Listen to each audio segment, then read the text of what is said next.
Endi men sizlarga hozir Germaniyada puli kam odamlar qanaqa uyda yashashini ko'rsataman. Qaranglar. 1 sotix, 2 sotix yerda uy qurishadi.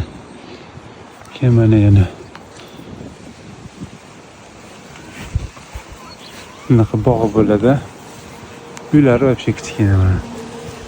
Darvozasi ozgina bog'i, bo'lsa bir xonali uy bo'lsa kerak.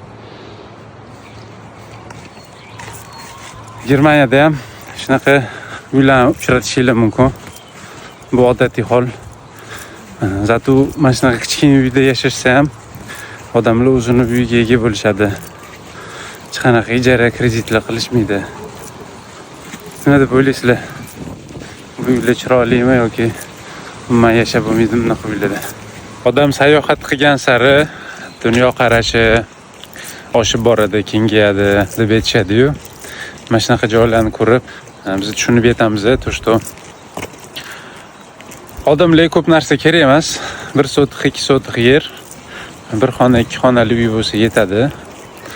Va yeyish ovqati bo'lsa, shu odam уже boy hisoblanadi-da. Bu yerda men ko'ryapman, hashamatli uylar yo'q-da.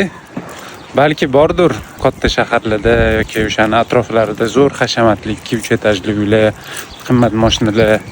No, yashash uchun bundan ortiq narsa menimcha kerak emas bo'lsa kerak hayotga. Sizlar nima bo'laysizlar? Fikringlarni yozib qoldirib ketinglar.